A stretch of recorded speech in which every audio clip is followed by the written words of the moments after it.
Hai semuanya, Assalamualaikum warahmatullahi wabarakatuh. Ketemu lagi sama aku Hanifa. Apa kabar nih teman-teman? Semoga kalian selalu sehat, selalu baik-baik aja seperti biasanya ya. Dan untuk kalian yang pertama kali nonton video aku, selamat datang, selamat nonton teman-teman.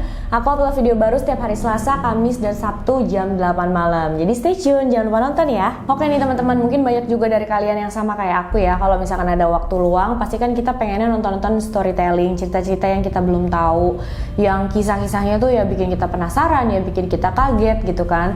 Nah, salah satu channel yang sering banget aku tonton itu adalah channel YouTube Rikaro. Sebelumnya aku udah pernah rekomendasiin juga channelnya dia ini ke kalian, dan menurut aku ini channel yang oke banget, salah satu channel YouTube storytelling yang paling sering aku tonton videonya, karena memang dia ngebawainnya tuh bikin aku paham, ngerti.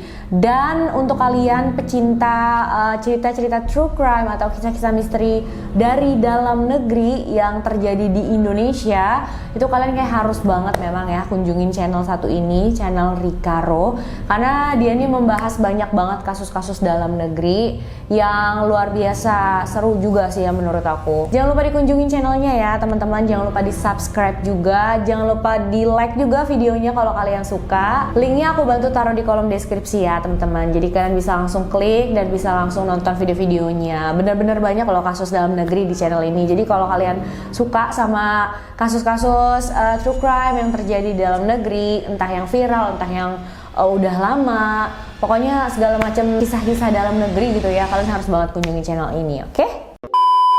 Kasus yang mau aku ceritain kali ini terjadi belum begitu lama, tepatnya di tahun 2016 kemarin. Dan menurut aku ini sedih banget sih ya, tentang seorang ibu tunggal yang tiba-tiba menghilang, gak bisa ditemuin dimanapun. Sampai polisi menemukan sebuah jurnal, tulisannya dia sendiri yang akhirnya mengungkap semua kasus ini teman-teman. Jadi seolah-olah si korban ini kayak mengungkap atau memecahkan kasusnya sendiri gitu loh. Dan akhirnya setelah dia ditemuin pun keadaan malah makin ngagetin guys. Kira-kira dia kemana ya, dan apa sih yang sebenarnya terjadi sama ibu satu ini? Langsung aja yuk kita bahas.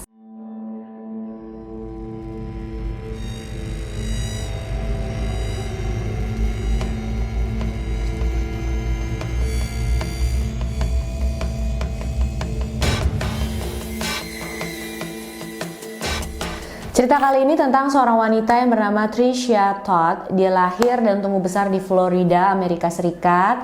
Dan dia berasal dari keluarga yang besar, yang religius juga. Dia punya 7 saudara laki-laki, jadi lumayan banyak ya teman-teman. Dan Tricia ini adalah anak perempuan satu-satunya.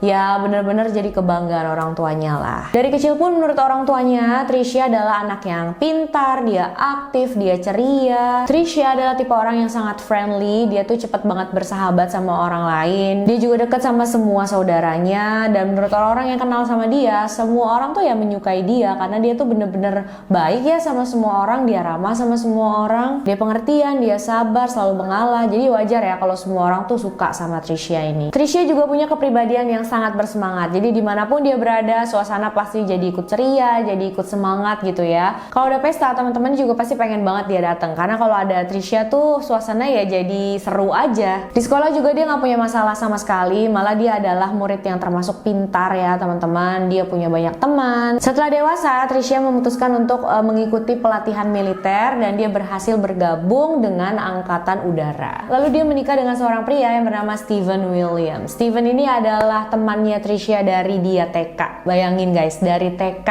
Jadi memang kayak teman masa kecilnya dia ya, sampai SD, SMP, SMA pun bareng-bareng. Kuliah masuk Angkatan Udara pun juga bareng-bareng. Teman masa kecil yang akhirnya malahan jodoh, kayak di film-film banget ya. Dari pernikahan ini mereka mempunyai satu anak perempuan yang cantik yang mereka beri nama Faith. Sayangnya setelah 11 tahun menikah, bukan waktu yang sebentar ya teman-teman, mereka memutuskan untuk bercerai. Tapi menurut keluarga mereka berpisah dengan baik-baik. Jadi walaupun mereka sudah tidak jadi suami istri, mereka tetap punya hubungan yang baik. Sementara pengadilan memutuskan kalau hak asuh anak mereka jatuh ke tangan Tricia. Tapi walaupun begitu, Tricia tuh nggak pernah ya ngelarang-larang anaknya untuk bertemu dengan ayahnya. Kalau misalkan Steven ada waktu, kapanpun itu dia pengen ketemu sama anaknya, Tricia pasti ngebolehin gitu. Ya udah nggak apa-apa, ketemu aja, kamu kan ayahnya, dia bilang gitu. Bahkan Tricia juga nggak mau terima uang tunjangan dari Steven teman-teman. Dia bilang nggak apa-apa, nggak usah kasih uang tunjangan ke aku bisa cari uang sendiri untuk ngebiayain anakku katanya. Setelah berpisah dengan Steven, Tricia kan belum punya rumah ya saat itu teman-teman. Jadi dia numpang dulu nih di rumah salah satu abangnya.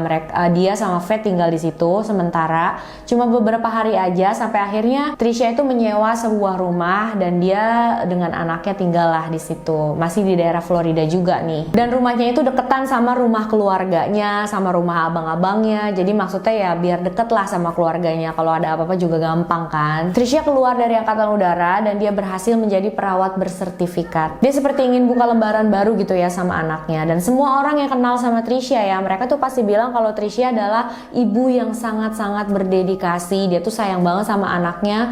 Faith itu selalu menjadi prioritas buat Trisha. Tapi beberapa bulan setelah bercerai, Trisha tiba-tiba menghilang, teman-teman. Jadi ceritanya pada hari Selasa tanggal 26 April 2016, Trisha yang saat itu berumur 33 tahun dan anaknya Faith yang saat itu berumur 2 tahun bertemu dengan Steven. Saat itu kan Steven masih menjadi Angkatan Udara ya, teman-teman, dan sebenarnya waktu itu tuh dia lagi tugas di daerah Carolina Utara, tapi dia lagi dapat libur dan dia bilang dia pengen ngabisin waktu sama Faith, pengen ketemu sama Faith. Jadi dia mengendarai mobilnya dari Carolina Utara itu datanglah ke Florida. Di Florida, Steven menginap di sebuah apartemen sewaan dan pada tanggal 26 April itu Faith dianterin nih sama Trisha ke apartemennya Steven. Jadi niatnya ya hari itu bakal ngabisin waktu sama Steven. Besoknya si Trisha bakal datang lagi ke sana untuk jemput si Faith ini gitu loh. Tapi keesokan paginya Trisha nggak datang untuk ngejemput Faith. Padahal waktu itu Steven udah harus pergi kerja nih. Akhirnya si Faith ini dititipin ke babysitter dan Steven berangkat kerja. Steven coba hubungi Trisha tapi nggak ada jawaban. Akhirnya dia hubungin keluarganya Trisha juga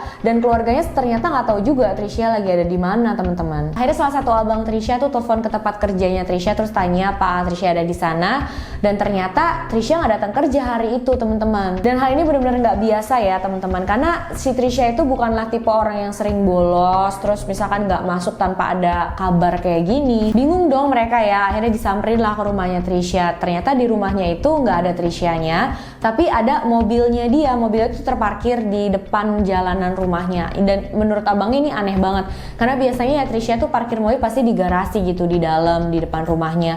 Tapi kok ini parkirnya jauh banget di jalanan depan rumahnya gitu loh. Di dalam mobilnya ada tas, dompet, dan juga barang-barang pribadinya Trisha. Di dapurnya banyak belanjaan yang masih ada di dalam tas belanja, jadi belum dikeluarin, belum dirapihin, dimasukin ke kulkas, belum dimasukin ke lemari gitu ya. Lampu di dalam rumah juga masih nyala. Dan karena semua kejanggalan ini, akhirnya keluarga Trisha memutuskan untuk melaporkan hal ini ke polisi. Awalnya polisi mengira kalau ini cuma kasus orang hilang biasa aja, seorang ibu tunggal yang memang pengen menghilang atas kemauannya sendiri karena udah kewalahan gitu ya ngurusin anaknya.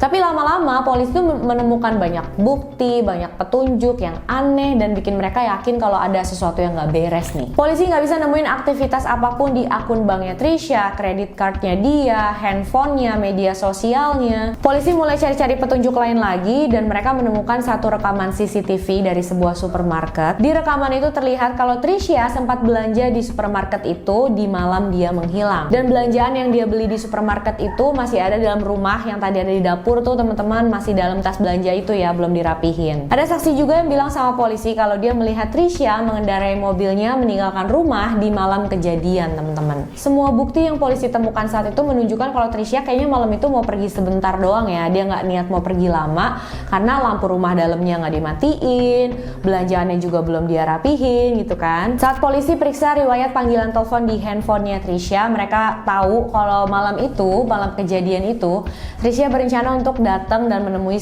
mantan suaminya yaitu Steven William. Polisi langsung samperin Steven dan mulai tanya-tanya sama dia dan Steven bilang, "Iya Pak, itu pas malam kejadian Trisha memang datang ke apartemen saya.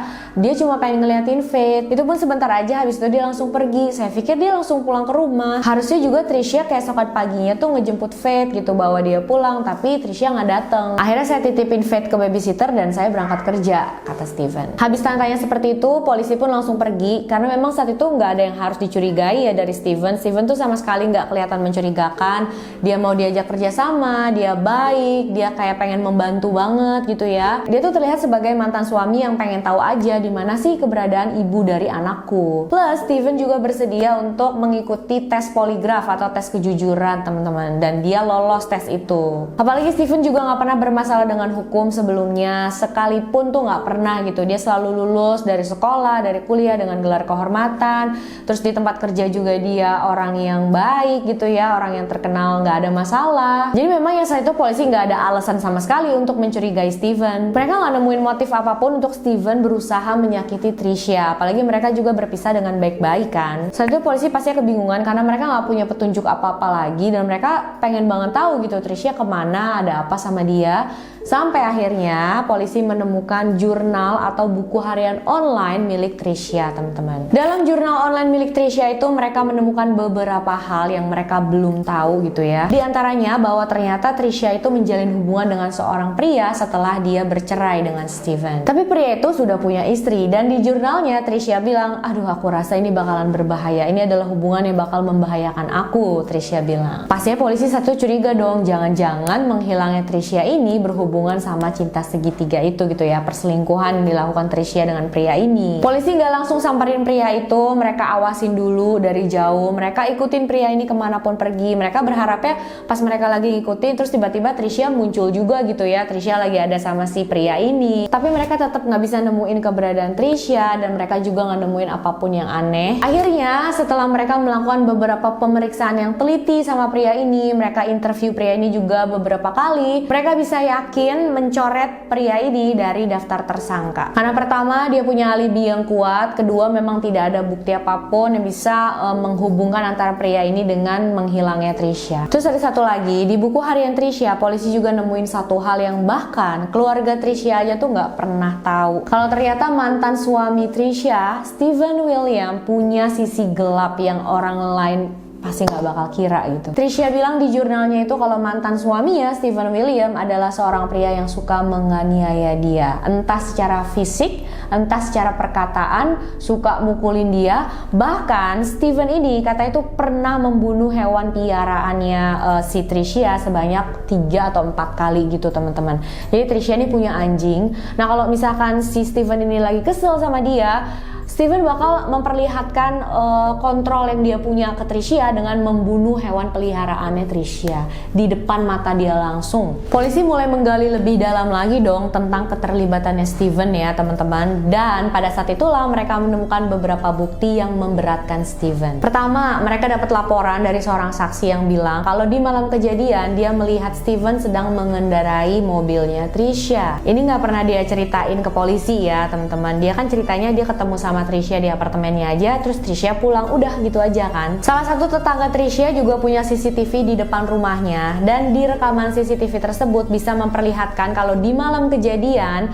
ada seorang pria kulit hitam yang mengendarai mobil Trisha dan memarkirkan mobil Trisha itu di depan jalan. Jadi yang parkirin mobil di depan jalan rumah Trisha itu bukannya Trisha teman-teman, tapi pria berkulit hitam ini yang kemungkinan besar adalah Steven William. Walaupun dalam rekaman CCTV tersebut muka prianya itu nggak bisa terlihat dengan jelas sih. Akhirnya polisi periksa HP-nya Steven dan dari sinyal HP-nya itu bisa diketahui kalau di malam kejadian Steven itu sempat berada di sekitar rumahnya Trisha. Steven juga terekam oleh kamera CCTV di sebuah pom bensin saat dia sedang mengisi bensin mobilnya Trisha, teman-teman. Wah, udah banyak banget kan nih bukti-bukti yang memberatkan Steven. Akhirnya dia pun dipanggil ke kantor polisi untuk diinterogasi. Saat ditanya, diinterogasi, polisi juga liatin semua bukti-bukti yang mereka punya. Ya, Steven udah kayak nggak bisa ngelak lagi gitu ya teman-teman. Akhirnya dia mengaku, dia bilang benar pria yang ada di dalam rekaman CCTV itu adalah dirinya. Dan polisi juga tahu kalau ternyata kemarin itu dia bisa lolos tes poligraf atau tes kejujuran karena Steven itu minum obat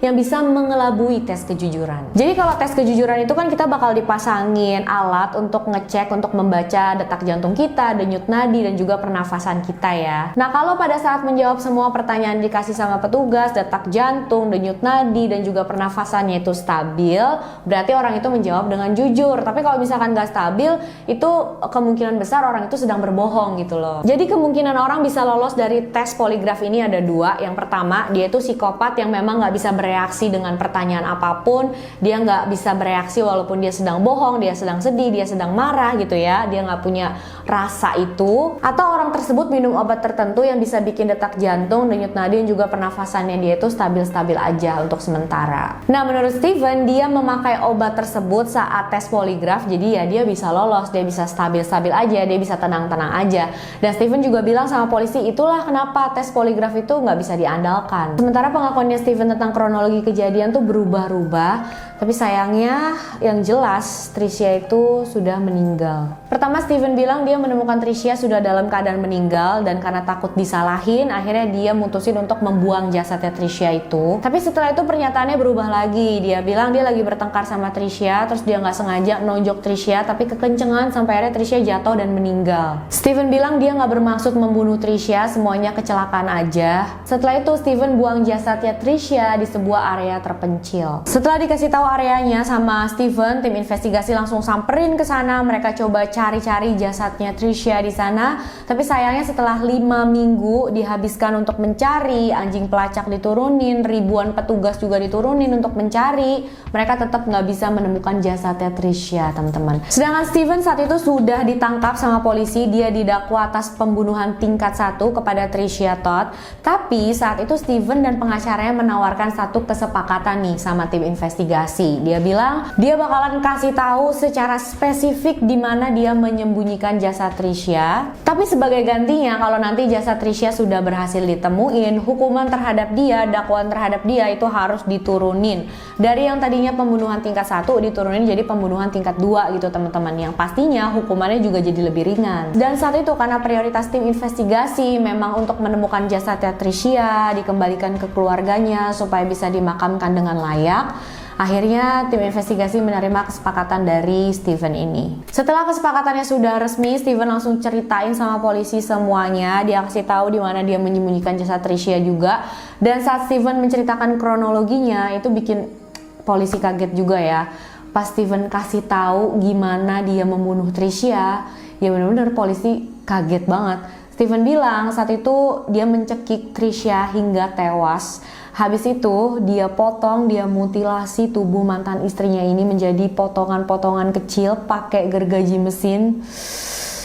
Gila sadis banget ya. Habis itu dimasukkan ke dalam satu kontainer, dan di dalam kontainernya itu disirami air asam supaya jasadnya itu lebih cepat terurai, lebih cepat hancur gitu ya. Dan kontainernya itu dikubur di salah satu kawasan konservasi. Di atas kuburannya itu ditancepin bendera warna merah sama Steven supaya gampang dicari sama dia. Tim investigasi pun langsung datang ke sana, mulai menggali, dan benar aja mereka menemukan jasadnya Tricia dalam potongan-potongan kecil yang pastinya mengerikan banget ya teman-teman. Di sekitar area kuburan itu mereka juga menemukan ujung jari, kuku, dan giginya Tricia. Jadi sebelum Steven itu mengubur dan memutilasi mantan istrinya itu, dia copot kukunya, dicabut giginya, aduh parah banget sih, ujung jarinya juga diambil supaya kalau misalkan ada yang menemukan jasadnya, mereka tuh kesusahan untuk mengidentifikasi jasad tersebut. Di dasar kanal dekat area kuburan itu, polisi juga menemukan alat-alat yang dipakai oleh Steven untuk memutilasi, di antaranya gergaji mesin dan juga